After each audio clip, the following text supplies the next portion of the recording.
Okay,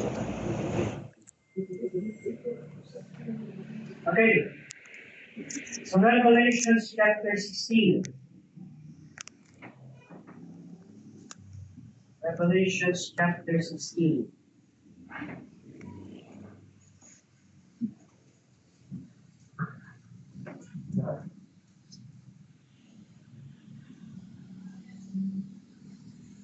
Ito ay kasama sa third bowl.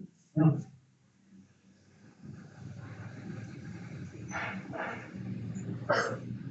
So in Revelation chapter 16, verse 1 to 9, napag-usapan natin last week, is in regarding, this describes the sevenfold judgment, yung apat.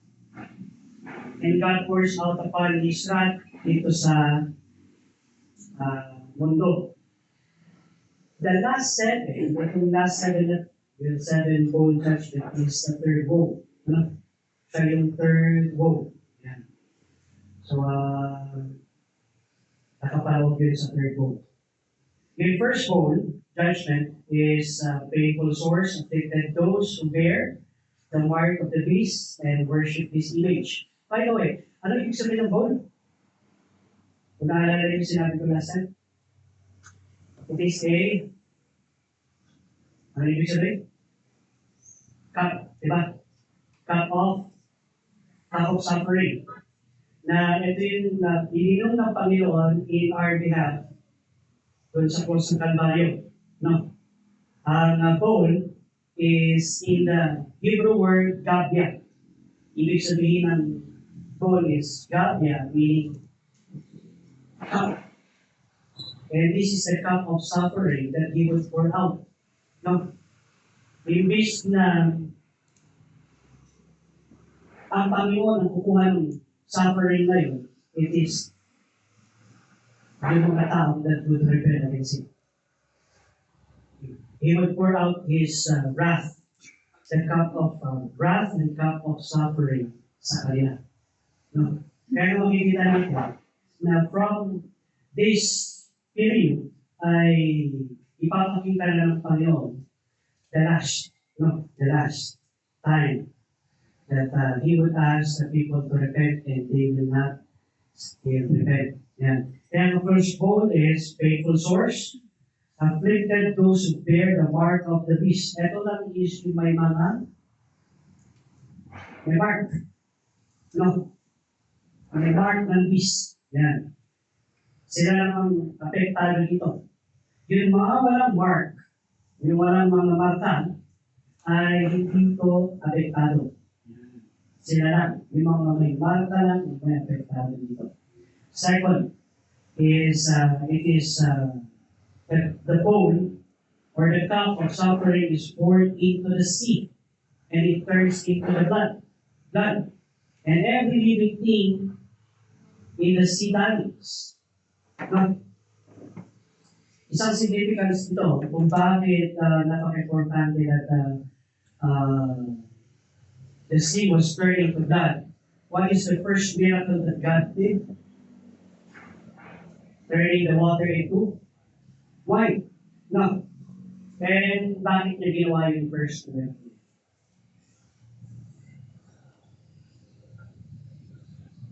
Why would you think that is the first miracle? Bakit din ang pinaka-first miracle ng Panginoon? Turning the water into wine. Because the blood is the one that would pay our sins. No? And the blood is represented by the wine. Diba? Kaya sa Lord's Supper is the grape juice or that represents yung blood ng Panginoon. That is in remembrance na tayo ay tinubos ng Panginoon sa pamamagitan ng kanyang dugo. Now, for it to be sabihin na satisfied for the satisfaction ng Panginoon, one must bear the blood. One must shed the blood. Diba? Sinabi sa Book of Hebrews, for without the shedding of the blood, there is no remission of sin. So here is the second bowl judgment, turning the sea into what? blood. Dahil pinapakita ng Panginoon that ayaw mong tanggapin, ayaw mong tanggapin yung ginawa kong sacrifice, then I will turn the sin into what? Blood. I will turn the sin to blood. And the earth will pay for what? And the earth will pay for the sins of the whole world. Your sins, not the whole world. Yung kasalanan ng mga tao present during that time. No? Kaya ang wrath ng Panginoon, ibig sa, sige, ayaw nyo, ako na lang. Ayaw nyo tanggapin yung blood na sinacrifice ko, kayo, ito. Sa inyo ko gagawin. Third bowl judgment is, kaya nga ang cup is split, di ba? Nakakala niya. So, yun. And, ganun din pagdating sa third. The third is, the river and the springs of water became blood, making the waters undrinkable. Yan. And the fourth, I think, pinor ng Panginoon doon sa may sun. Diba? And the sun scourges the people with intensity, and they curse God's name, refusing to repent. Ano ang pinakatatlong main reason why people will not repent during that time? There are three main reasons why people will not repent. Rebelliousness, foolishness, and inability to do what's right. Rebelliousness would lead you to foolish things. Yun ang katotohanan. Exemption ba ang Kristiyano dito? Hindi. We are not exempted about it. Hindi tayo exempted dito. Of course, exempted tayo sa 7 years tribulation period. Pero pagdating sa sin of rebellion, hindi tayo exempted dito. Sin of rebellion can, pwede mong gawin yan sa buhay mo. Pwede lang nangyayari na yan sa buhay mo ngayon. Pwede itong nangyayari sa buhay mo ngayon. Yan. Ano ang rebellion? Rebellion is the inborn tendency to give in to the lies of autonomy. Anong ibig sabihin ng lies of autonomy? Gusto mo maging independent. Mayroon pa tayong ganun. We want to be independent in our own decisions. Yes, do we have? Meron no? Meron.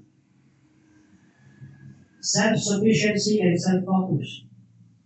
Is self-sufficiency and self-focus sin?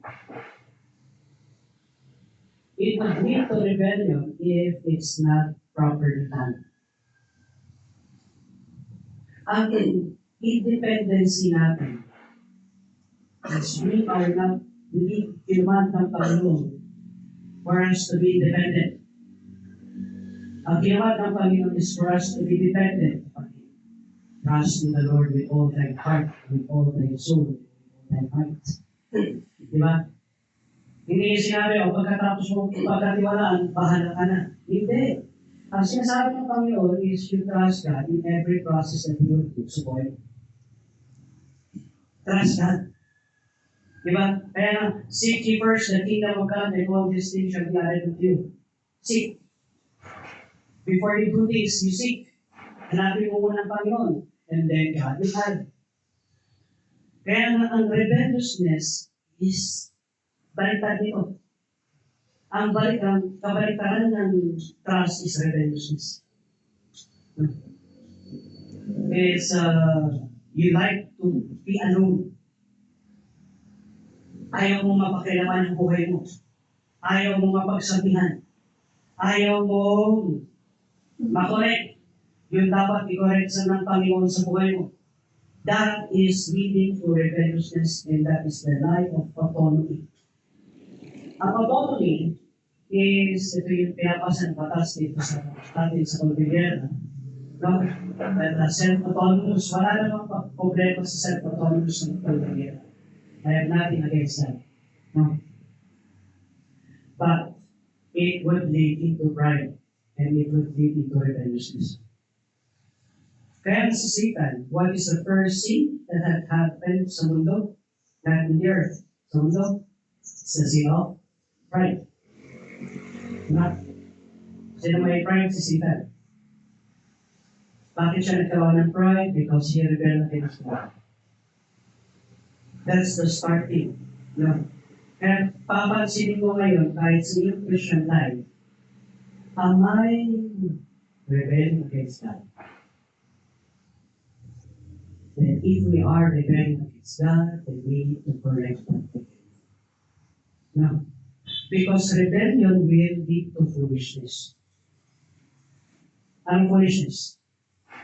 Okay, anong foolishness? Pakibasa yung definition of foolishness diyan. Ready, read. Is that there is no oversight, no insight, no truth more reliable than mine.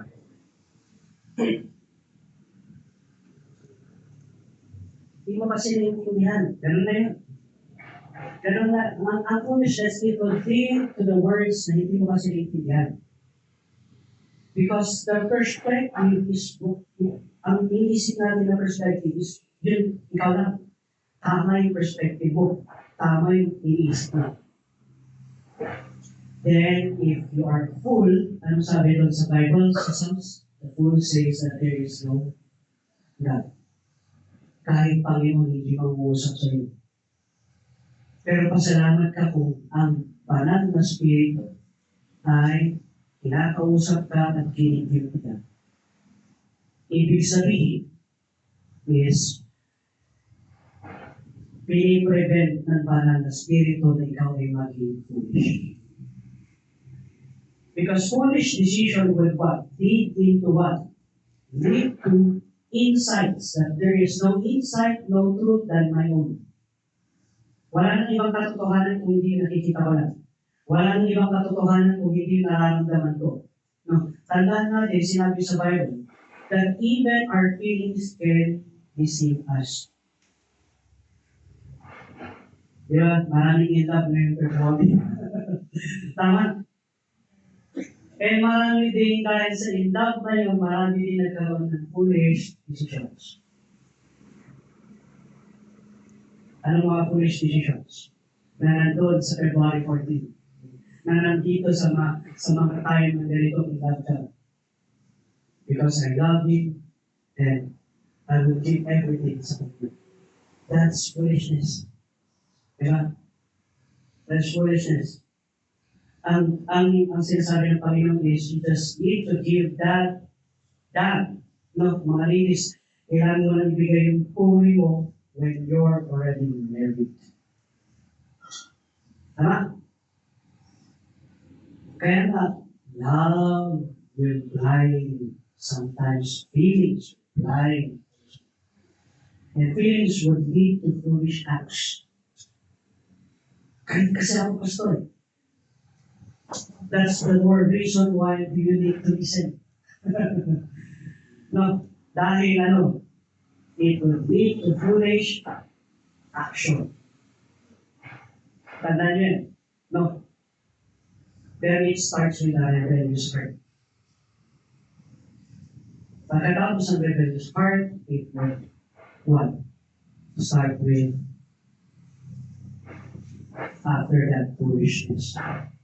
Tapos kung eto, hindi ka pa nakinig, eto na ang mangyayari. The third. What is the third? The inability to do what is right. Ano ibig sabihin? Okay, ready, read. It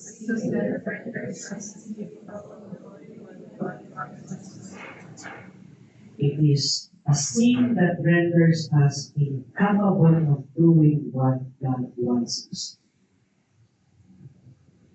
Dahil naging rebellious ka. Kaya nga sa Old Testament, di ba?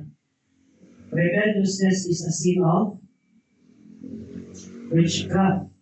No. Bakit sin of witchcraft ang rebelliousness? Because it will make you a fool. Nakakita ka na ba ng mangkukulang na maayos ang damit?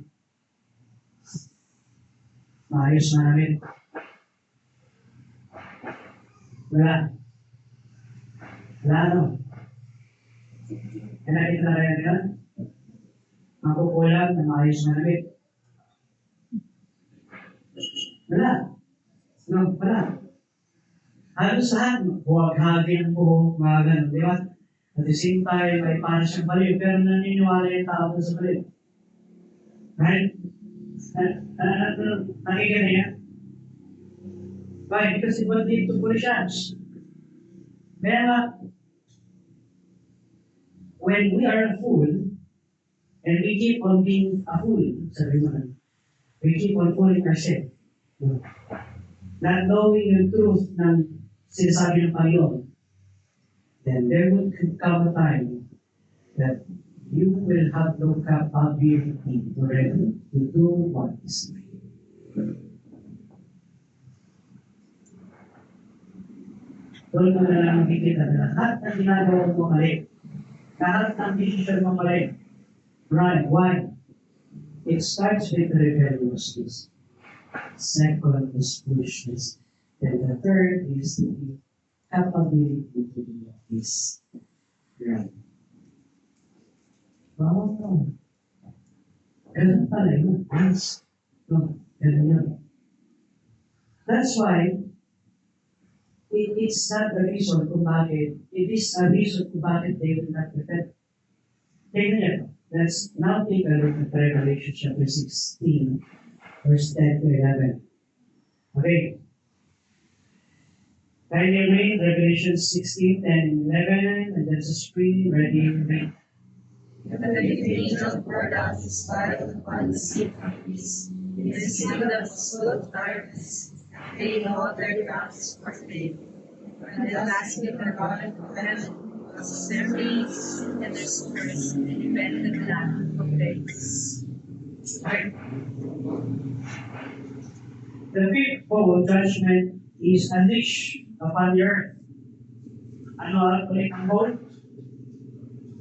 It is yung wrath of cup of suffering ng Panginoon. It is ang Panginoon ang mag-suffer yung earth and yung mga iba ang magsasuffer. That's why He would pour it out. He would pour it out. The bowl judgment is unleashed upon the peace throne. Ibig sabihin, i-unleash nito sa government ng Antichrist, casting the kingdom into darkness. In their torment, people know, at their tongues and curse God due to their suffering and sword. Yet they stubbornly refuse to repent for their action. They stubbornly. Kaya bakit stubbornly? Dahil rebellious leads to foolishness, and foolishness leads to the inability to do what is right. Anong pinaka-right during this time? You repent. Diba? Nasubukan niya ng mga paano ng magulang na ayaw yung mag-sorry. Dahil ayaw yung mag-sorry, tumatami yung palo. Subukan niya? Subukan niya? No. Subukan na natin. Okay. Hindi lang naman mga young people. Pero lahat tayo, subukan natin. Diba? Ayaw. Humingi ng sorry. Ayaw. Ayaw mo ba rin? No. Impis na ang palo mo is isa lang, is naging 5. No. At yung 5 na yun, ayaw mo pa rin. Patayin ka ng nanay mo, patayin ka ng tatay mo, tapos i-force ka niya to say what is right. Sorry. No. Then, nung sinabi mo ng sorry, ano nangyari? Tumigil yung palo? Hindi ba tumigil yung pa? Hindi. Diba? Pero yung hinihingi na Panginoon, God is pressuring the people of the earth to say, Lord, forgive me. Lord, I'm sorry. Yet they will not repent. This marks the final occurrence of the word repent. Alam ba, ito na yung pinaka-last na word na repent in the Bible. in the book of Revelation, chapter 16, verse 11. This is the last na lalabas ang word na repent. Revelation 16:11. You know why? You know why?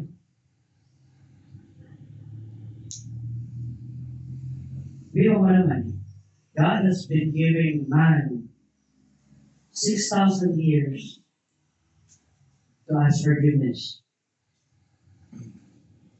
And yet, here is the last. Ito na yung last ng God will ask them to repent. They repented not.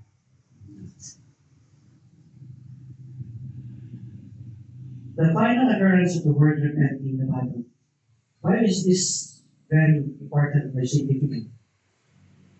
Because while God continues to reveal His mercy and grace, it's still mercy and grace. No. Yung 7 years tribulation period, it's still mercy and grace. He remains just. Just pa rin ang Panginoon. At the same time, giving them the proper judgment. Ayaw mo, then let it be. Pero huwag natin nahayaan sa buhay natin pag nag-uusap ang banal na spirito sa mga tao na nasa paligid mo. Kasi pwede gamitin ng Panginoon yung tao sa nasa paligid mo, pwede gamitin ng Panginoon yung pastor mo, pwede gamitin ng Panginoon yung mga nanay at tatay mo, pwede gamitin ng Panginoon yung mga kaibigan mo. For you to see that you are already a fool. For you to see that you are already beginning to be what? Rebellious. And if that continues on, no. Kaya nga, you would have no ability to do what's right. Magugulat ka na lang. Bakit kaya ganito ang aking buhay? Dahil you continue in what? Continue on rebelling. Rebellious is a pinakadelikadong kasalanan na mangyari sa tao. Ngayon, ang rebellion, ang pinakadelikadong kasalanan na mangyari sa tao because they would blaspheme God. Even God, they would blaspheme. Tinatawag natin ng grieving of the Holy Spirit. When the Holy Spirit is grieved, ibig sabihin ng grieved is pinakorek ka, ayaw mo magpakorek. He would be grieved, He would keep you, and He would have a silent sa mga kahit ano nang healing mo sa Panginoon, time ng Panginoon. Kahit kausapin mo pa rin ang Panginoon siya. Meron pa yung sa Bible, meron. From Malachi to Matthew, that is the 400-year silent ng Panginoon. God has been silent during that time. Ano yun? God was silent during that time. From Malachi to Book of Matthew, 400 years yun na silent ng Panginoon. Bakit kayo naging silent ng Panginoon? Because He was fed up. Ano ko ba everlasting pag-ibig ng Panginoon? Yes. No. Everlasting naman talaga ang pag-ibig ng Panginoon. To those who love Him. To those na talagang pagbibigyan yung pag-ibig ng Panginoon sa kanyang buhay. You will experience it. Pero for those who still continue to rebel, God will have a time He will be silent in your life. And you don't want that. Ayaw natin mangyari na maging silent ng Panginoon sa atin. Sure. But that happened sa Bible. Then continue on to what you have. Then God will be silent. Kaya nga kahit dun sa 7 years na mission, kahit 30 minutes na silent ang Panginoon. Anyway, diba? Before na mag-sound yung first na trumpet, at bukas yung 7 na seals, there is a 30-minute silent in heaven. Pero 30 minutes silent in heaven. Because He is preparing for His anger. Now here comes. Tingnan ito. Kaya nga, it is very, very significant. Dahil makikita pa rin natin dito that even in the fifth angel, yung last na time na God would ask them to repent. They repented. Why? Because foolishness will lead into the inability to do what is right. Tingnan. The fifth judgment, by the way, ano number 5? Sa Bible, tingnan ang number 5 is death and grace. Kaya ibibigay ng Panginoon ng death or grace.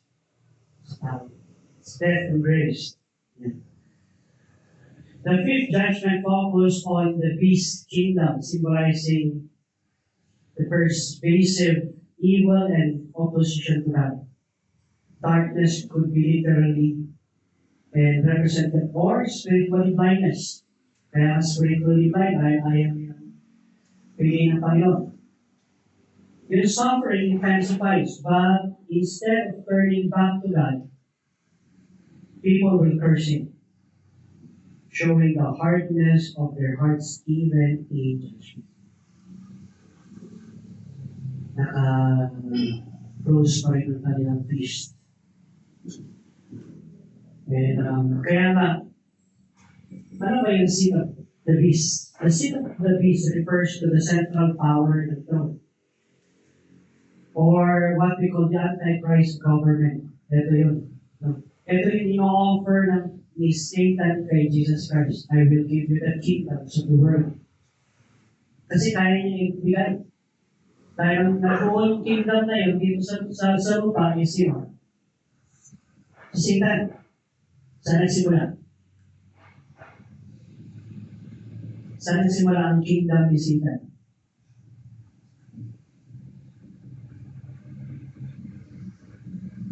Saan nagsimula yung government niya? Ngayon, saan nagsimula yung government niya? Sa Genesis chapter 9, the time of the Tower of Babel.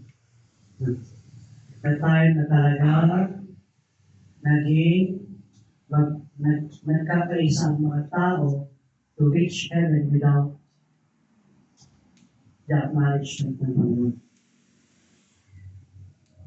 Napakasimple lang naman ang goal nila during that time. Is it sin to reach heaven without the acknowledgement ng Panginoon? Yes. Doon nag-umpisa kay Nimrod, the mighty hunter. Kaya siya yung first Antichrist in the scripture. The seed of the beast, because sa kanya nagsimula ito. Yung kind of government na nire-represent nitong Antichrist. The beast rules. His empire in biblical prophecy exercised authority. It's symbolic of the source of the beast's power and control over his kingdom. Kinokontrol niya yung kingdom. Kaya nga, isa pa na makikita natin dito sa verse 11, and blaspheme the God of heaven. Bakit blaspheme ang ginamit dito? Because blasphemy is a sin that God cannot forgive. Why would God, bakit hindi kaya patawarin ng Panginoon ng blasphemy? Ano ibig sabihin ng blasphemy? Sige, basahin yung blasphemy. Ibig sabihin niya. Ready, me.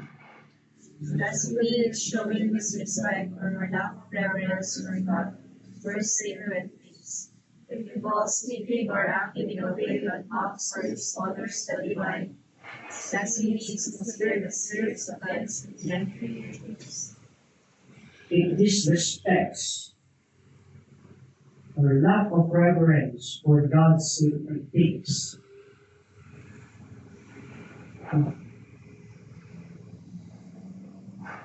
Sino mo walang bahala? Blasphemy yun. It involves speaking or acting in a way that mocks or dishonor the divine. The difference between us and God. Nangyari ba ito sa atin? Kaya sa mananampalataya? We have sometimes, yes, no, hindi yung blasphemy. Ang blasphemy is wala kang relationship sa Panginoon. Wala kang relationship sa Panginoon, and yet you continue on what? Mocking yung pangalan ng Panginoon. Pero paano pag ang Kristiyanong gumawa nito? Anong tawag ko doon? Anong tawag sa nito? Pag Kristiyanong ang gumawa nito? Disobedience. Yan ang tawag doon. No? Disobedience ang tawag. Pero pag unbeliever ang gumawa nito, hindi mananampalataya, this is blasphemy. Kaya nga, di ba, nakita niyo yung nangyari in the past, dahil dun sa Brazil, di ba? Yung ginawa niya ng parade, di ba? Ang ginawa ng Panginoon, because they blasphemed God's name, God flooded. Di ba? Yung recent na lang, dun sa California, because they blasphemed the name ng Panginoon, God sent fire. Nakita niya? No? Kaya nga, yun ay tinatawag natin blasphemy. Pero pag believer ang gumawa nito, this is disrespect and disobedience. Pag believer. Ibig sabihin, disobedience is ano mangyayari sa'yo? God will chastise. God will chastise. Ibig sabihin, is iko-correct ka ng Panginoon. Kaya ang blasphemy is considered a serious offense in many religion. Pero yung bakit napakaseryoso ng blasphemy? Dahil, sino ang pinakamataas sa tao sa buong mundo? Pinakamataas sa tao sa buong mundo. Sa Yesu Cristo. Tama? Siya ang pinakamataas na tao sa buong mundo. Right? Jesus Christ. Kaya nakikita natin na itong mundo natin na to is continuing on blaspheming that name. Continuing blaspheming yung character ng Panginoon. Kaya nasasabi natin na malapit na tayo ng ating Panginoon because people in our time continue to blaspheme God. No. Kaya blasphemy is considered a serious offense. Tingnan nyo. Now let's take a look at the 6th. Revelation chapter 6. Pag-isipan nyo lang muna yung blasphemy kasi may punishment yan. Sa tingin nyo, anong punishment ng blasphemy sa Old Testament? Anong klaseng death? Stoning. Makikita natin. Yan, mamaya. Revelation 16, 12 to 14. Ready, read.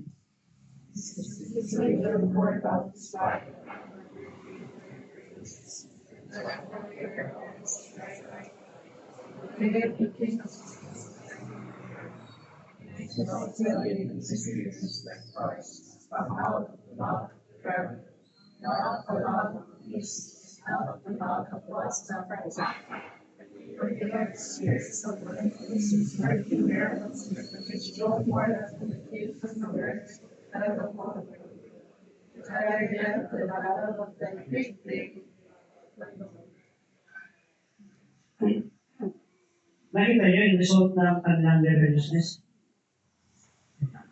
They will fight God. They will be gathered. Magagather sila, and they will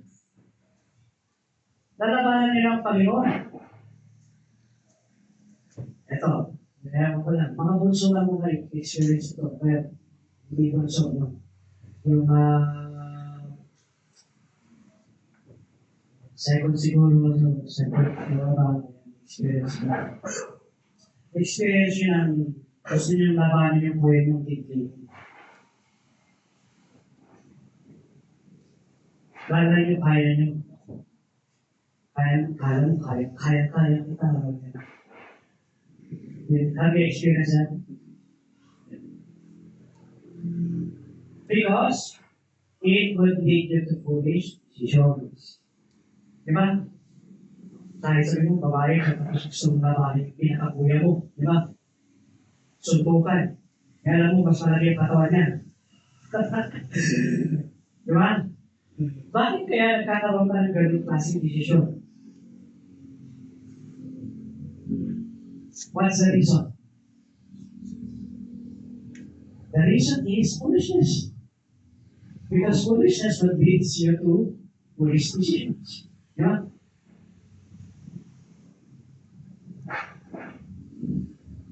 Maraming video na lumalabas sa Facebook regarding sa foolishness. But, ang motor, tapos, natin, singit, tapos biglang, naka-embark siya. No? Bigla niyang hinarang yung kanyang airbox sa kanyang sa sasakyan. Hindi niya alam, general pala yung kanyang hinarang. Nakasibilyan. Of course, nakasibilyan. Lumabas yung motor, tapos tinatok pa yung bintana. Tapos pinagsabihan niya ng maraming salita. Kinuha pa yung wallet ng general. Kung nakita niya, pagkabukas ng gano'n, ng police officer, saka siya nahilis mo saan. Ayos, sorry sir. Why? Because foolishness would lead to what? Foolish decision. Diba? Kahit naman ang mga anak, no, you will fight your dad for what is right. What you think, what is right. Tama? Tama to eh. Tama itong pag. Hindi mo nararamdaman ko. Can you fight against your dad? Yan ang isipin mo. Pag suntukan kayo, tatay mo sa kayo, sintalo. Naisip mo yan? Kahit yung nanay mo, diba? Kahit yung nanay mo versus ikaw. It would lead it to foolish decision. Why? Because you're a fool. You're already rebelling. Rebellion should lead to foolish acts. Tingnan niyo itong mga tao dito sa Revelations. Diba? God poured out dun sa kanya, God poured out yung bayan or yung bowl upon the great river Euphrates. And the river of Euphrates dry. Not dry. The river Euphrates. Para ano? To prepare the way of the kings of the east. Tama? Ano itong mga to? Anong ginawa nitong mga to? And so, 3 unclean spirits. Itong unclean spirits na to, is nilindan na itong mga tao to fight against God.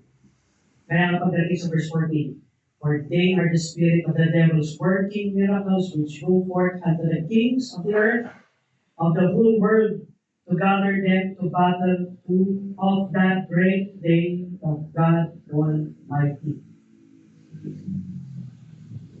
Have you seen a creation going against His creator? Ito yung,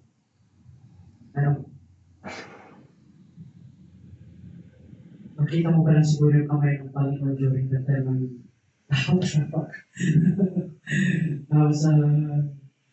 grabe, because of sin, it will lead to first shots. The bowl judgment in Revelation involves the drying up of the river Euphrates, preparing the way of the kings of the east. By the way, ang Euphrates is what? The oldest river in the world. Now, the Euphrates is one of the oldest river in the world. Bakit? Siya yung apat na original na river in the book of Genesis. Preparing the way of the kings of the east. This event is followed by demonic spirits performing signs to gather the kings of the world for the battle of Armageddon.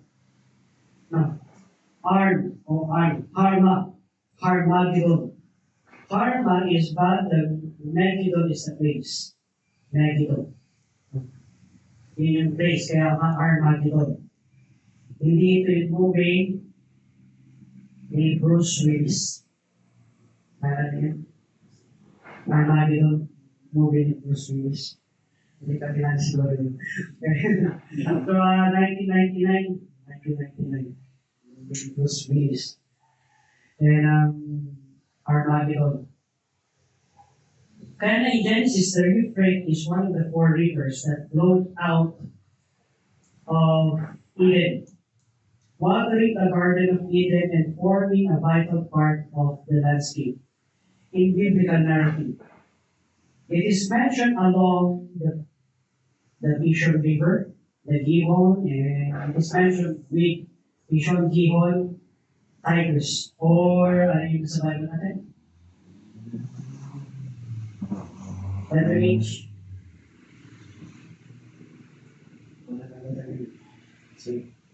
Sa Tigris yun.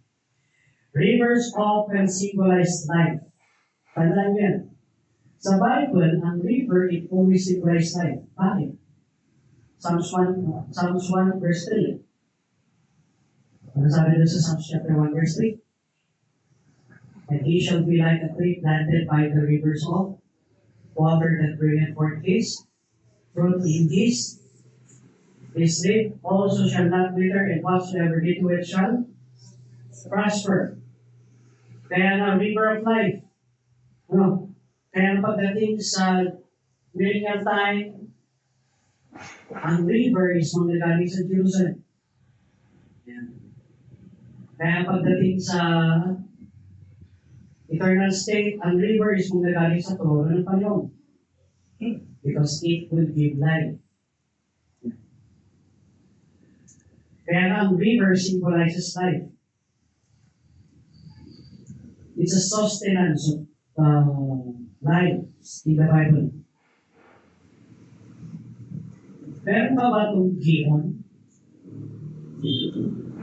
Pishon? And ano yung isa? Ano yung isang river? Medical? Or Tigris? Meron pa ba itong tatlong ko? Wala na. No? Wala na to. Wala na itong tatlo. Pero during the time of Adam, meron pa ba ito? Yes. So, meron itong Pishon, Gihon, and Medical. And Euphrates. After the time of Adam, wala na yung Pishon, Gihon, and Medical. Kasi dun sa flood. Ang natira na lang na river is, in the scripture is the river Euphrates. Ano ang river? It is a symbol of life. Alisin mo yung pinakahuling river, what will happen? Death. Death. Oh. The only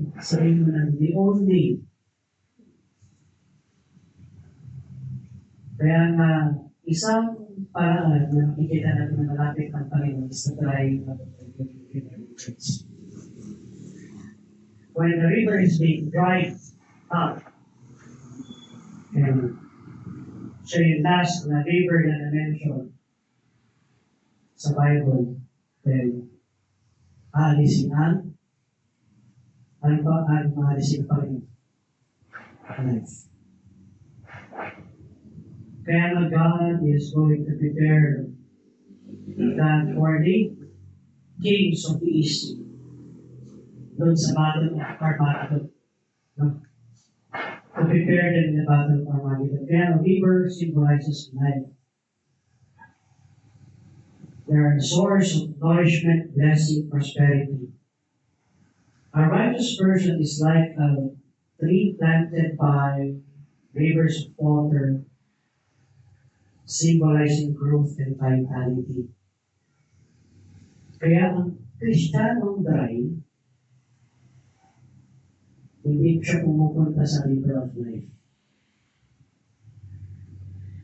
If your Christian life is dry, no, it's just because ano nangyari.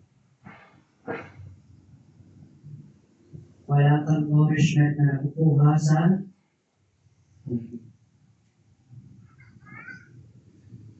kung wala kang kukuha ang nourishment sa Panginoon, hindi pwede ma-fulfill Psalms 1, verse 3. Kung gusto mong maging malagaw yung Christian life, lumapit ka doon sa tubig. Na the water that brings forth life, which is the Word. Which is the Word. Lapit ka sa tubig. Alamin mo kung ano gusto niya. Kaya nga, when the river Euphrates is dry in the book of Revelation, this is one of the four, wala na yung tatlo, dried up na, nadadry up na itong river Euphrates, it would bring what? Death. It would bring death. Death to where?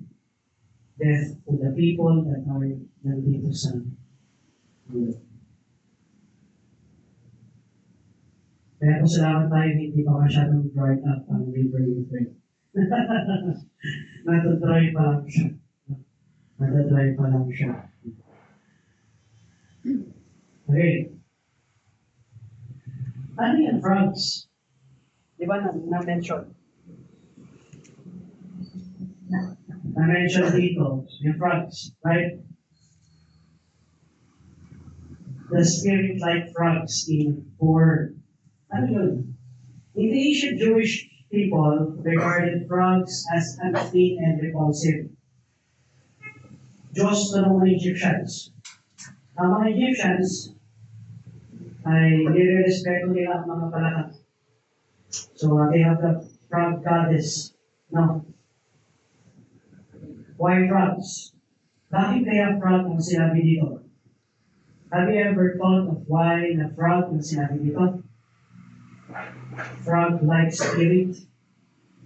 Frogs in the Bible mainly appear in the context that emphasize their unclean and disruptive nature. Frogs are disruptive. No? From the plagues of Egypt to the laws about unclean animals and finally, as a symbol of demonic spirit in Revelation. Frogs in their natural behavior are hard-headed. Hindi naman matigas sa puno talagang frogs. No? Kasi sinusundan lang nila ng instinct. Pero we observe mga frog. There's stubborn. Hindi mo matuturuan ng frogs. Yan. There's stubborn, there's resistance to change. Ayaw nila mag-change. No. Yan ang frogs. They don't want to change. Yan ang repentance. It's a change of heart. Diba? Ang repentance is a change of heart. Kaya ang frog-like spirit, it is a representation of stubbornness of the people during that time. They're too stubborn. No? Ano ibig sabihin stubborn? Matigas ang ulo. Matigas ang ulo. Tigas. No. Bakit? Bakit matigas ang ulo? They're too stubborn. Now, kaya na na-mention, kaya na last na na-mention sa verse 11 ang repentance. Ang repent. Dahil kung ay pinaka-peak na talagang wala na talaga silang chance to be saved. Wala na talaga silang chance to repent. And wala na talaga silang chance na baguhin pa ang kanilang isipan dahil they're too stubborn.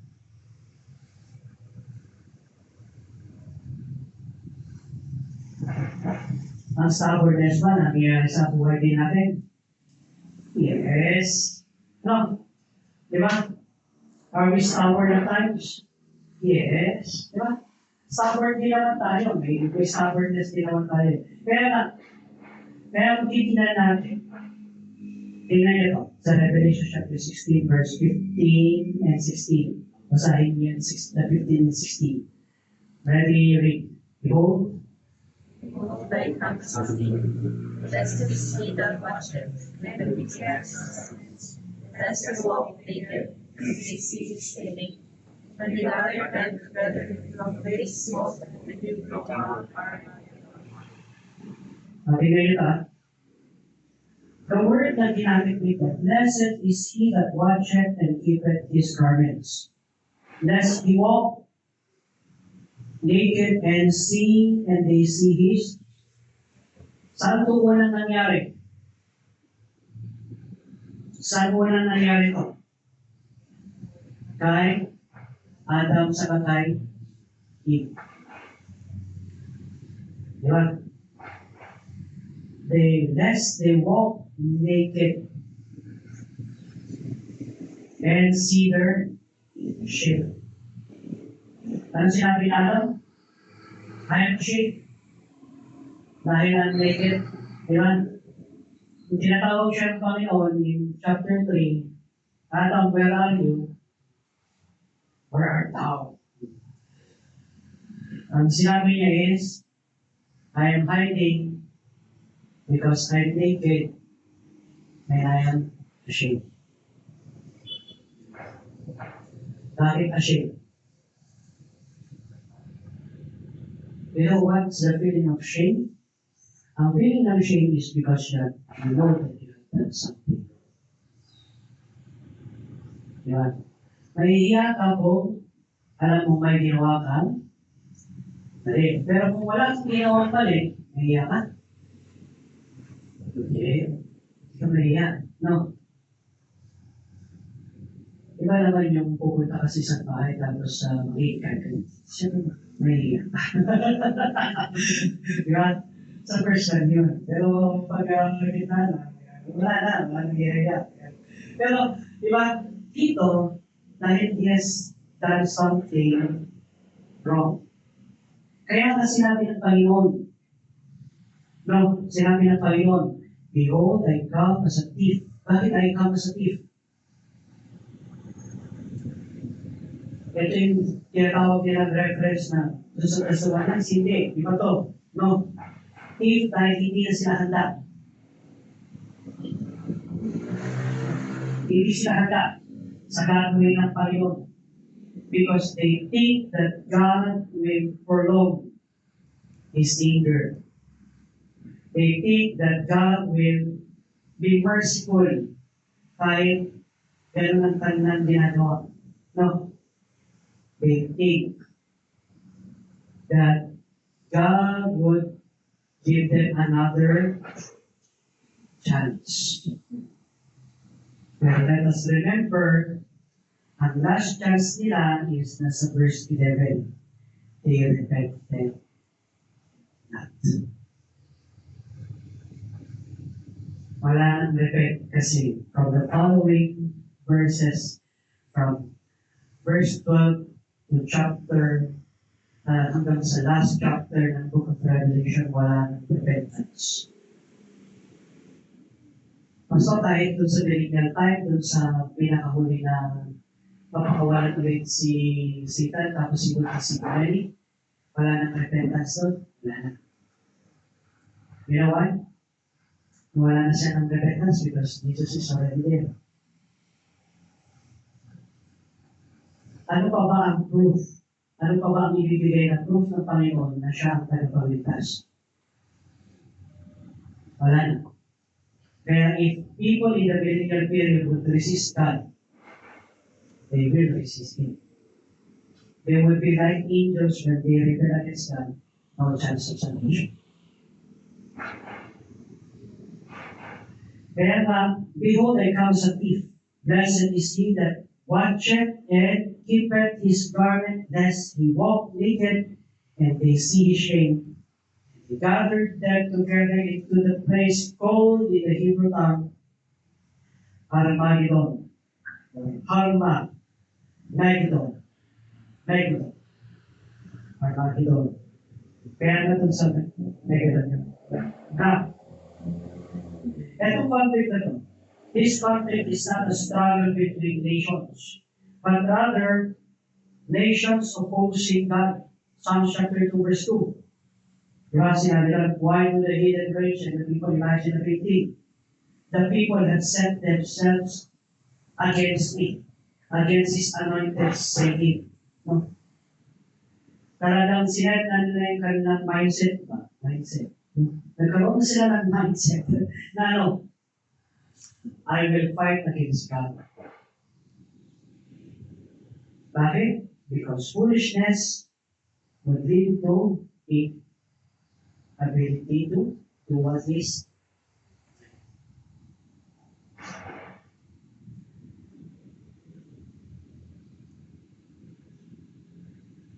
It is one of the three significant battle reference in the prophecy. Why would they challenge God, knowing that they cannot prevail? Diba? It's not just a question sa kanila, pero it's a day-to-day question din sa atin, din sa mga tayo. Why do we challenge God, knowing that we cannot prevail? Diba? Alam naman natin na God's will be fulfilled. Amen? Yun pa rin, inuwin pa rin ng Panginoon, yun pa rin ang mangyayari. Tama? Bakit pa natin i-resist? Knowing that in the end, ay doon din naman ang bagsak natin. Tama? Tingnan niyo si Job. Diba? Next, Jonah lang. Tingnan niyo si Jonah. Keep on resisting yung tawag ng Panginoon sa kanya tungkol sa Ninive. Diba? Tinatawag ng Panginoon si Jonah sa Ninive. Anong ginawa niya? Lord, ayaw ko sa Ninive. Butan na ako sa Tarsus. Parehas lang din gagawin ko. Ito ang tawag natin na hindi naman nag-rebelde si Jonah. Diba? Hindi ka invert na lang. Lord, pwede bang ibang lugar na lang? Tama? Ibang lugar? Yes. Ano yung lugar na yun? Tarsus. Pero hindi nga yung sinabi ng Panginoon. Sinabi ng Panginoon sa kanya is, Ninive. Ngayon, pag sa kanyang barko, ganda ng barko, nagkaroon ng bagyo. Diba, right? Barko, nagkaroon ng bagyo. At doon sa bagyo na yun, paano nila nalaman na yung bagyo na yun ay galing sa Panginoon? Di ba kayo nagtataka nun? Kasi ang mga sailor, alam nila pag ito ay natural, o ito ay divine intervention. Ano yung paano? Clear ng sky tapos biglang bumagyo. Description yan sa book of Job. Ay, description yan sa book ng Jonah. Bakit biglang bumagyo? And suddenly, nagkaroon ng bagyo. Doon nila nalaman na ito ay hindi ordinaryong bagyo. Ito ay galing sa Panginoon. Kaya ang ginawa nila, they cast lot. No? They cast lot. Ano yung lot? Pag sila ng mga sticks. Tapos, sige, alamin natin kung sino ang may sala. Yan. At nabulot ni Jonah yung lot. Ayun. Kaya, ano ang ginawa nila?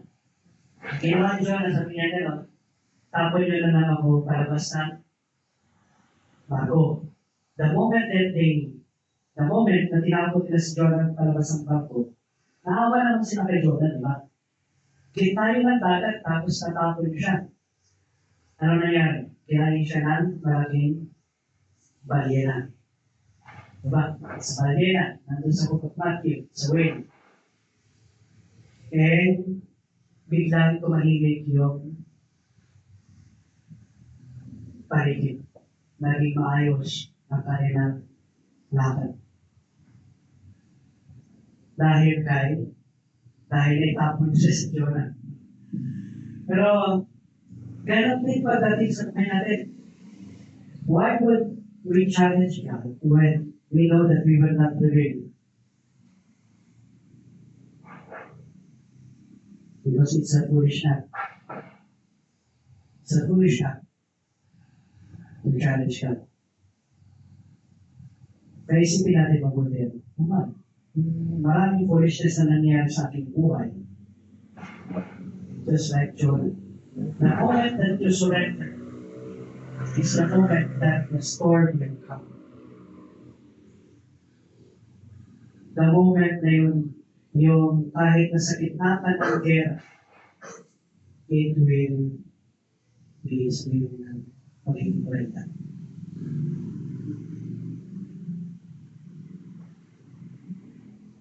Kindly read 17 to 21. Revelation 16, 17 to 21, ready, read. 7 angels poured out his vial. There came a great voice out of the temple of heaven, from the throne saying, "It is done." And there were voices and thunders and lightnings, and there was a great earthquake, such as was not since men were upon the earth. So mighty an earthquake took some wind. The great city was divided into 3 parts, and the cities of the nations fell. And great Babylon came in their remnants before God. Fear of the earth, the top of the wine, and the fierceness of its wrath.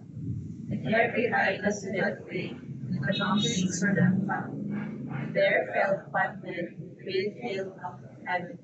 There stone about the way of the tower, and red glass was amazing to eat, for the plague thereof was exceeding. Ano yung last phrase dun sa verse 17? It is done. It is finished. The death is time. Ibig sabihin, isa sa last words ng Panginoong Jesucristo sa cross is what? It is finished. Kaya nga yung 7-fold judgment is yung galit ng Panginoon. Ipaparanas ng Panginoon yung galit ng Panginoon sa mga tao. Na ito ang nangyari sa akin. Ito yung galit ng Diyos Ama sa akin nung kinuha ko yung kasalanan ng mundo. This is the wrath of God that I experience. And I will let you experience it. Kaya na when the 7-fold judgment is poured out, sinabi ng Panginoon, it is done. No. Anong nangyari kung sinabi ng Panginoon sa krus ng Calvary, it is done? Nag-earthquake ba? Yes. Ano ba ang nangyari? Di ba nagkaroon ng great earthquake? Namatay ang Panginoon? Yes. Nakulit yung veil dun sa temple? No? And ano bang nangyari? Of course, walang hailstorm na nangyari. No? But darkness came upon the earth during that time. For how many days?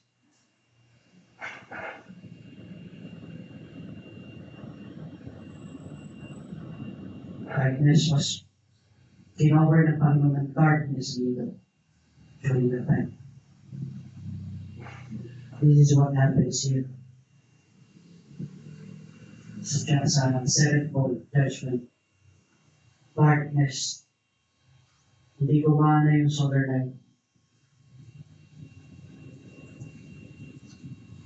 Wala. Total darkness came upon them. Kaya nga, here, pakikita natin na saan na pinor. Tingnan nyo sa verse 17, saan na pinor? Saan na pinuhos?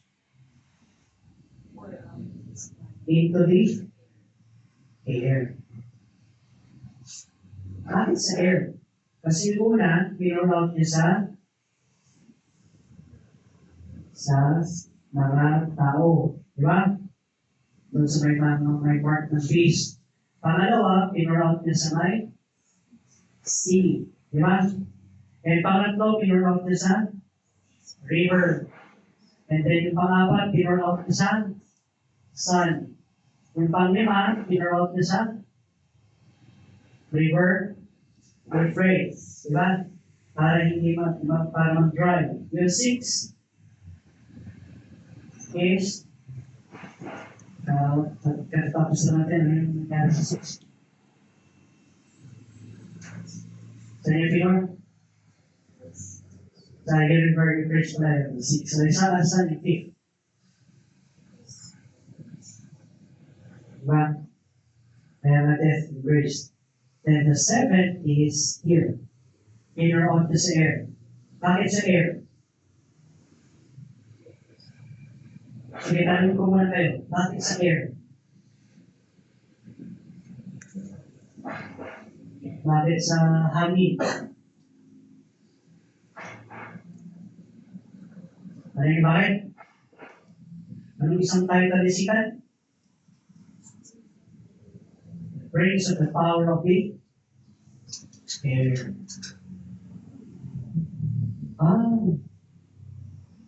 Kaya lang, and there were voices and thunders and lightnings, and there was a great earthquake, such as was not since men were upon the earth.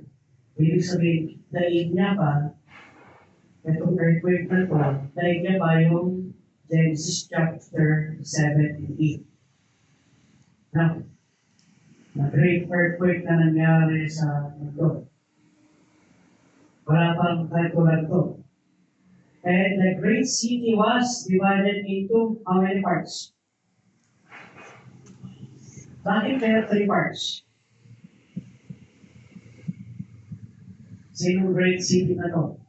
Of course, the great city of Babylon. It was divided into 3 parts. And nations fell, and great Babylon came and in remembrance before God to give unto her the cup of wine of His fierce wrath. Kaya ang cup of wine of fierce wrath. Now, and every island fled. Can you imagine that? Ang Pilipinas, it fled away. Nawawala ang Pilipinas. Kasi ang Pilipinas ay island. Island tayo, di ba? Tama? We are an island. Ano yung tatlong star sa Philippine flag? Luzon, Visayas, at hindi ba panay? Di ba sabi nila doon? Luzon, Visayas, at panay. So, Luzon, Visayas, at Mindanao. 7,100 islands. It would fled away. It would fled away. Hawaii would fled away. Lahat ng mga islands, it would fled away. Can you imagine that? Can you imagine? Hindi ko kaya imagine.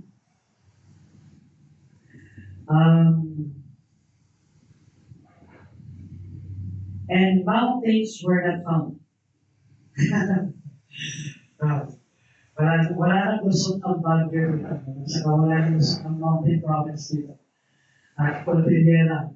Mountains were not found.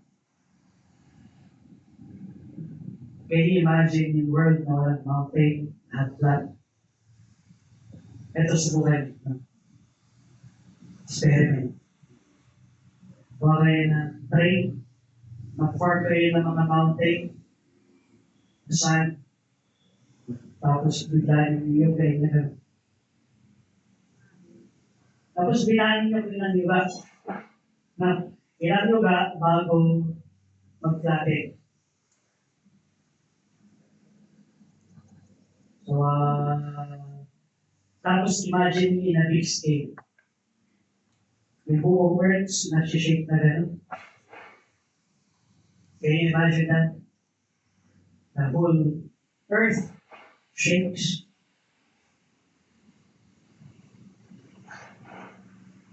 Flattens. Anong reason? What's the reason? Islands and dead mountains were not found, and fell upon men a great hail out of heaven, every stone about the weight of a talent, ibig sabihin 100 pounds each. Na hail. No. Because they blaspheme God. Anong capital punishment ng blasphemy? Stone to death. So God will stone the earth to death. Kaya nga yung number 5, di ba? Ay, malas na nila yan. Death comes. Yeah. That declaration. Stone to death. Now, tingnan nyo. The seventh bowl represents the final release of God's wrath, culminating in a devastating earthquake, hail, and destruction. And the destruction of the cities, symbolizing the ultimate judgment day. This judgment is cast into the air. Bakit? It's referring to the one that holds the air. Satan is a title ni Satan as the prince of the power of the air. Tinatarget ng Panginoon si Satan. At this moment, a loud voice from the heaven, the temple declares, it is done. Kaya ang sinabi ng Panginoon, di ba? Nung natapos ng bayaran ng Panginoon ang kasalanan natin, sabi niya doon sa krus ng Kalbaryo, it is done. It is finished. The end is done. It is done. This announcement triggers thunder, lightnings, and tremendous earthquake, fracturing the great city into 3 sections and leading to the collapse of cities worldwide. Islands and mountains disappear. In hail weighing approximately what? 100 pounds each.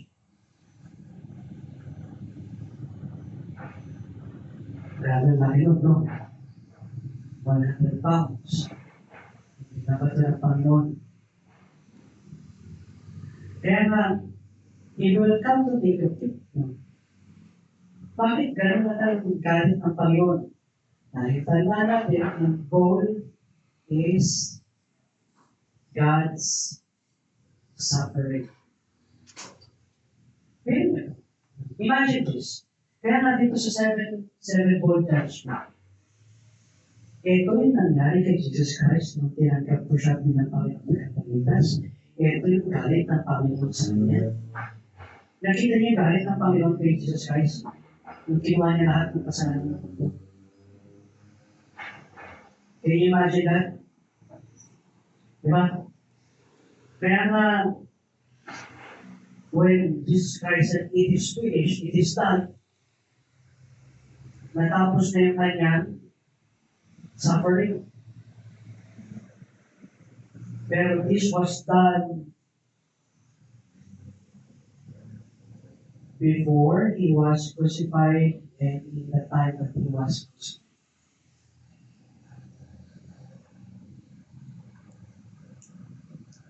Why hail? Bakit hail? Stoning is a capital punishment for blasphemy.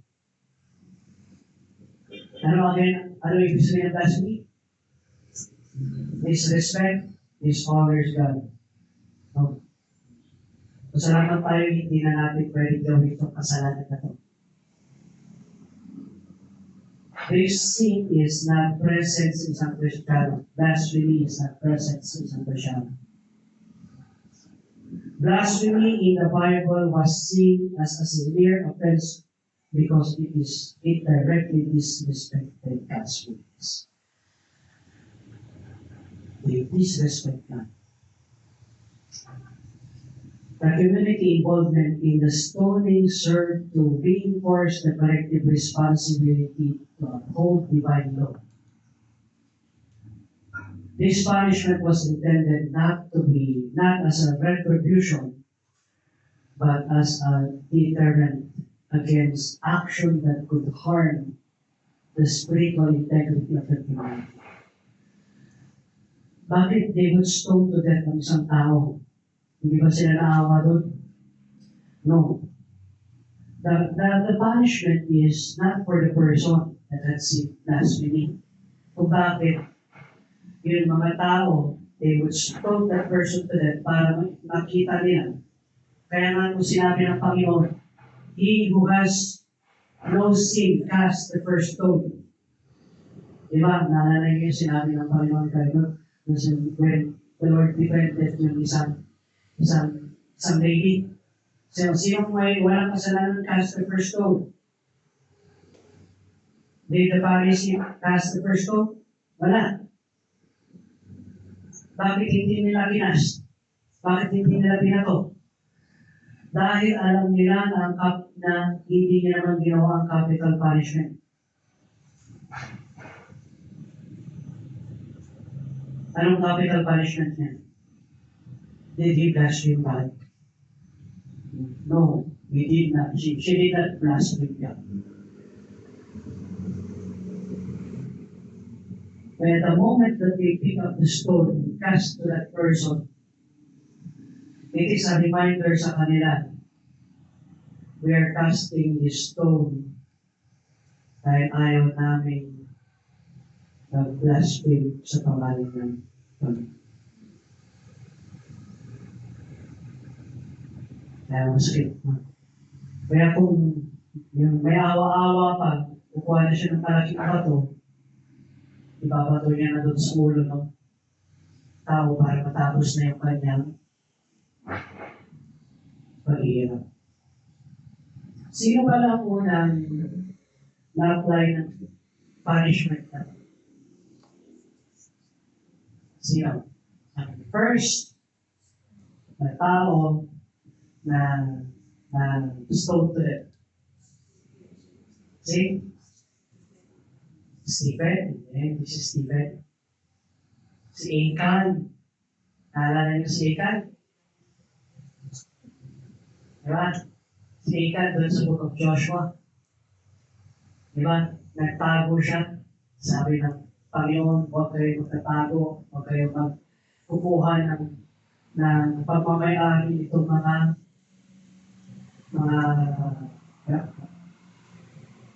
hindi AI palabad na, diba? Jericho, na, nagtago siya na mga pagmamayari nila, and then what happened? The nation of Israel was cursed. And then, natalo sila sa battle ng liit-liit na kanilang kalaban. Nalumuran sila. And then, hinahanap ni Joshua kung sino may sandali niya. Si Achan ay sandali. Si Achan na ba ang pinato nila? Doon sa Bible? Hindi. Ano yung bakit? Kasama yung pamilya ni Achan. Hindi lang si Achan ang kanilang binato. Kasama yung pamilya ni Achan ang binato. And it piled up a mountain of stone. Why? Because it is a reminder that they need not to blaspheme yung pangalan. Kaya kung umulan ng may ice at tamaan ka sa ulo, it's a reminder na, You do not need to blaspheme the name of God. So, why din na wala ng ayos tapos tawagin. Kaya this punishment was intended not to be a retribution but a deterrent against action that could harm the spiritual integrity of the community. When we say spiritual integrity of the community, i-turn natin to sa buhay natin pinamanampalataya when we continue to disobey God. When we continue to disobey God. Because ang sinalas na hindi na natin pwede gawin sa buhay natin. When we continue to disobey God, hindi lang ikaw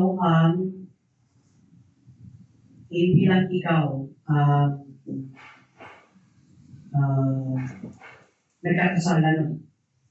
Pwede kang manghawa nila. Ano yung bang sin of disobedience is nakakahawa? Sige nga, Pastor, prove mo. Sin of disobedience ay nakakahawa. Romans chapter 5 verse 12. Romans chapter 5 verse 12.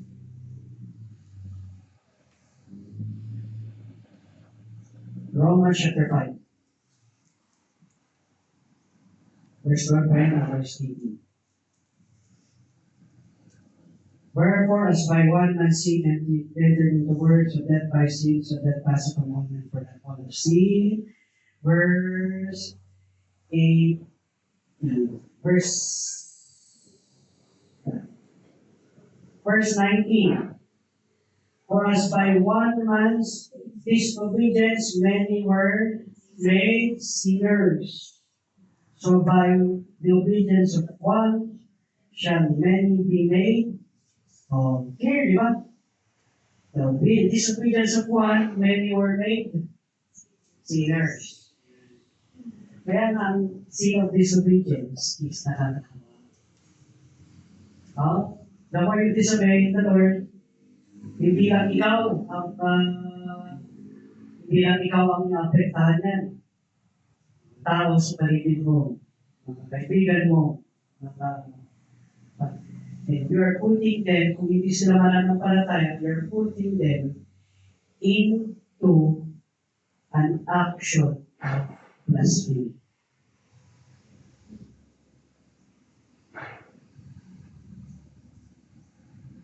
Meron bang effect yan? Yes. Kung Christian pa and you are disobedient, tapos may mga kaibigan ka malapit na mga unbeliever, you're putting them into an action of blasphemy. Anong example natin dyan?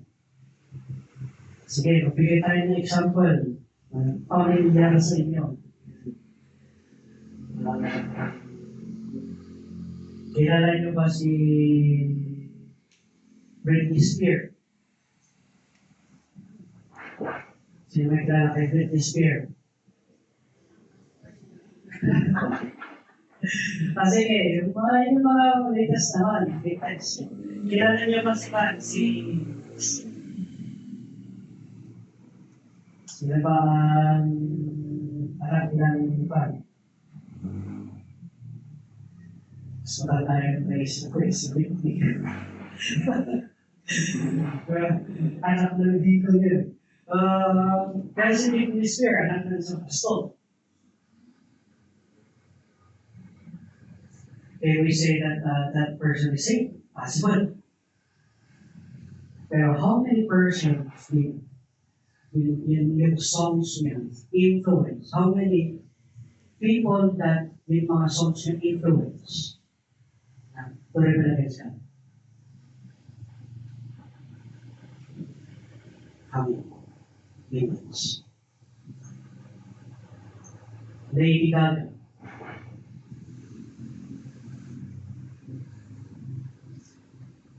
Alam ba, one time sa kanyang buhay is he attended church.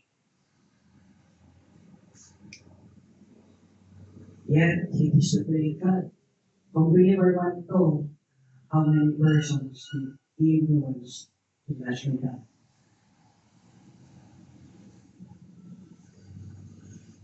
Have you ever thought of it?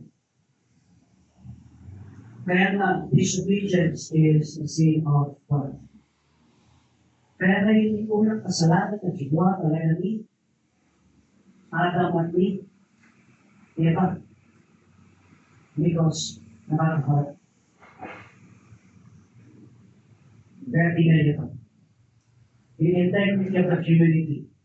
In addition sa Leviticus chapter 24 verse 26. Other references to a series of blasphemy includes Exodus chapter 20 verse 7, which is part of the Ten Commandments, instructing not to take the Lord's name in vain. Pansin natin yung tanong natin ngayon. Yung awit and disgusting. Wala pa tayong napapansin masyado doon na di dustbin na name of God. Kasi kakatabay ng Christian song. Minsan kakataba nga siya ng gospel, di ba? Si Elvis Presley. Si Johnny Cash. Kumakataba sila ng mga gospel song. Pero after that, after nung mga generation ng mga singers na mga is, ano na yung nangyari? People started to what? Sin against God. Sin against God. Dito sa Pilipinas, nauso ng parokya ni Edgar. Ano yung pinakapamilyang na kata ng parokya ni Edgar? Na itis na graduation. Marami. Why? And they continue to influence people. Kaya nga, ito yung mga napansin ng mga artista na umiwalay sa Panginoon, tapos bumalik ngayon. Diba? Kaya marami na tayo nakikita na testimony. Kilala ko naman ang Panginoon, kaya lang, hindi ko talaga iniskaso ng aking Christian life. Kaya anong nangyari? Yung mga people around them rebels against God. Truth. Pero paano na ibalik din na yun? Kaya nagbibigyan na nila yung testimony nila. Na nagkaroon lang ng pandemic, saka sila nagkaroon ng pag-iisip na okay lang ko para sa Lord. No. Because the sin of disobedience will treat people, if they're not believers, treat them to blaspheme God. If they are believers, it will treat them to disobey God. Now, let's read it again. And the seven angels poured out his vial. Bakit vial na yung kanyang turn? Kaya nagsimula yung vial na turn. Tingnan yun sa Bible yun. Kaya nagsimula yung vial na turn. Sa 6 ba? O sa 5th?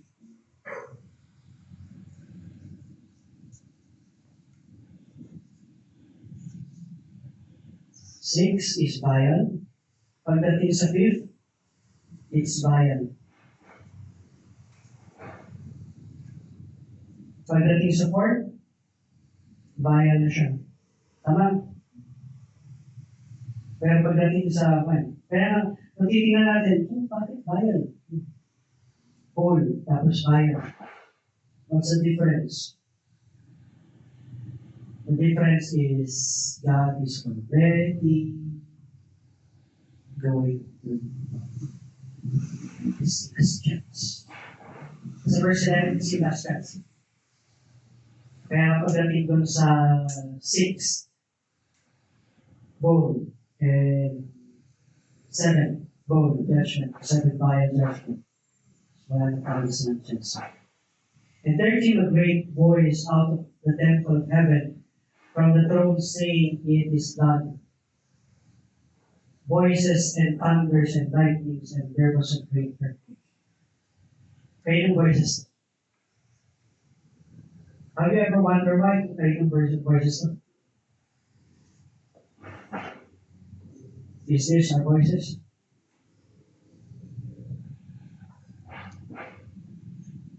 These are all the voices of the angels and saved persons in heaven,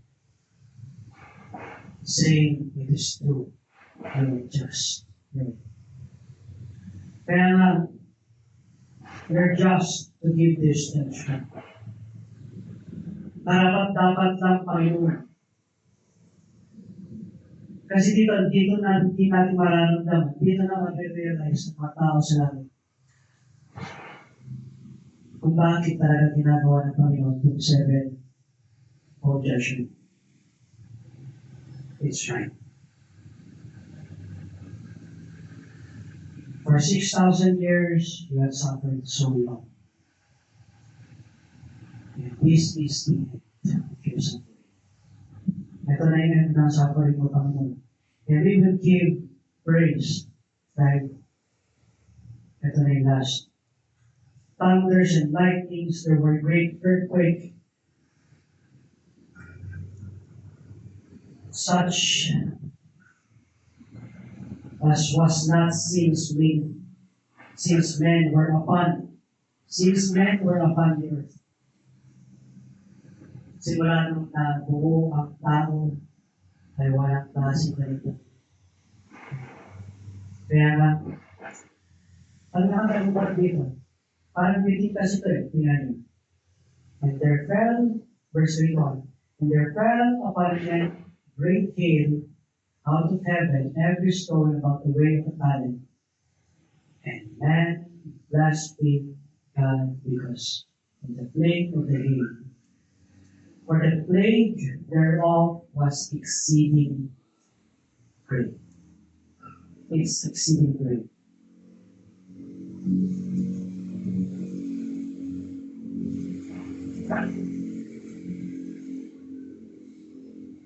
Bakit kaya nagtapos ang 7-fold judgment ng hail? It's God giving His judgment. This is the last. He who has no sin cast the first stone. And who has the right to cast the first stone? It's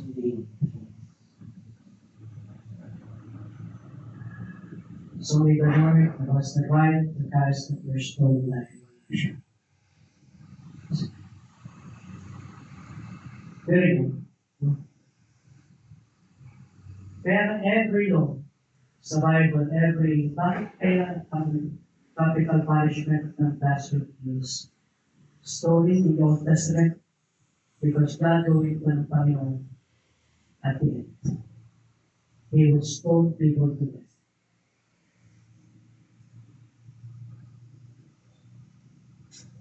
Kaya ito isipin natin.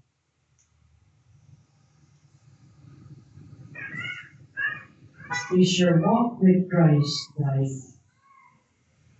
like the Euphrates River? Allow God to sow seed in your life. Kung na-experience mo na your Christian life is so dry, it's just because you're not getting the answer. Kasi ang promise ng Panginoon, Psalm chapter 1, verse 3, He shall be like a tree planted by the rivers of water that bringeth forth his fruit in his leaf also shall not, and whatsoever he doeth shall. You want to prosper? You want to have success in life? Let God sow your seed. The seed is God's word. The seed is always God's word. It is always God's word. Kaya isipin ito. No. The more time you spend sa Bible, the more time that your life is filled with good. But the lesser time you spend sa salita ng Panginoon,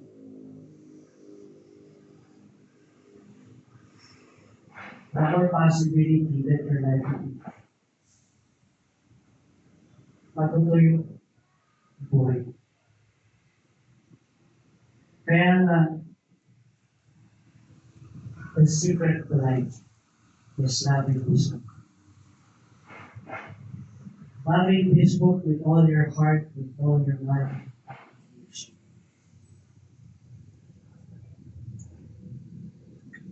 But when you love Facebook more, when you love TikTok more, when you love social media more, and these medias, social medias, will determine your life. You're putting yourself into a place na walang tulog. At hindi mo na makikita ang sarili mo, bakit kaya ganito na lang ang ating perspective sa buhay? Dahil lumayo ka sa tubig. Ano yung tubig? Salita nito. Discussion. Kaya pansinin natin ang ating buhay bilang sa mananampalataya. Am I near the water? Or am I far from the water?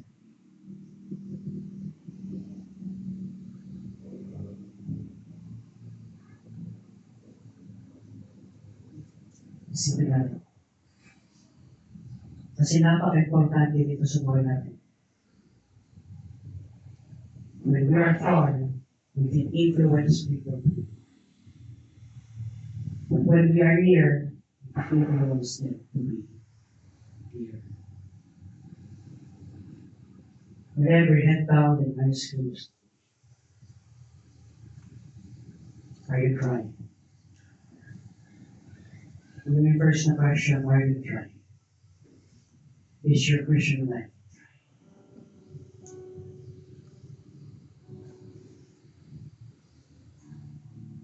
If it's dry,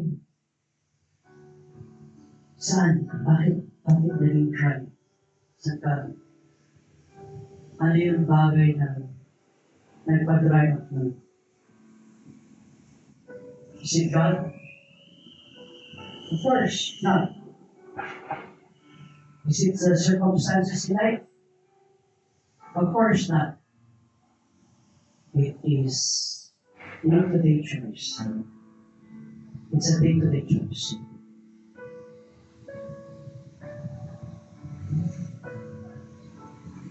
My life is joy not because of God, not because of the people around me, but it is because I went far. Now my life is joy.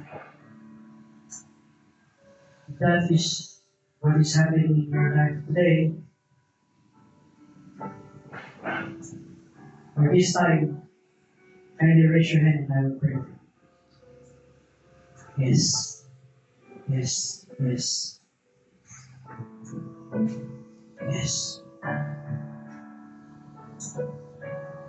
It's time for us to go to the river of fresh water, the river that gives life, the river that would bring new things in life, the river that would change us, the river that would bring fruit, the river that would make our lives steady. Go to Him. Throw yourself to Him. Carry that cross and follow Him.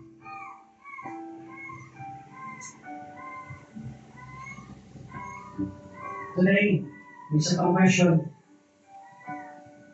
Basta hindi ako sigurado kung talagang pupunta ako sa langit. But I want to go to heaven. I want to go to heaven.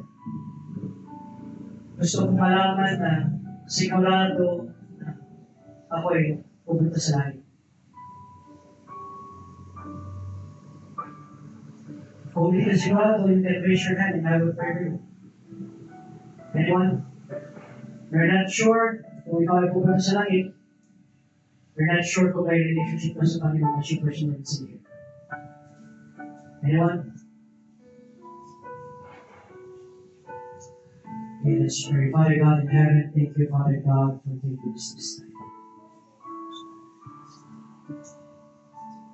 It's true, Lord God, that in our life,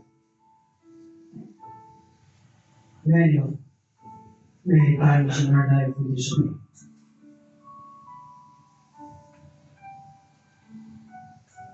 In our lives, many times sa buhay namin, Panginoon, we repent. We become fool. But thank you, Lord, na nandiyan ang banal na Espiritu to correct us. Nandiyan ang banal na Espiritu to water us, Lord God, to renew the right spirit in us. We come to you, Lord God, this time. We know that the people that have raised their hand, Lord God, that is experiencing dryness, we pray, Father God, for your water to flow in their life. For your word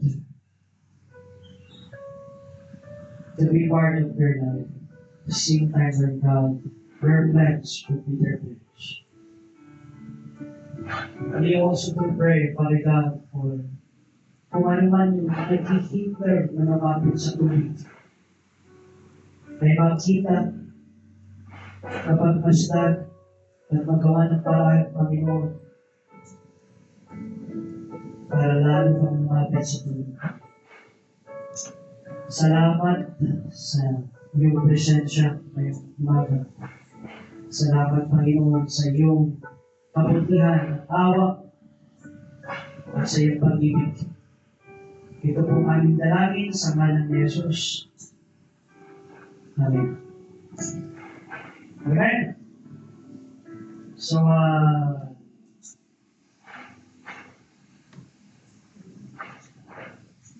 yeah.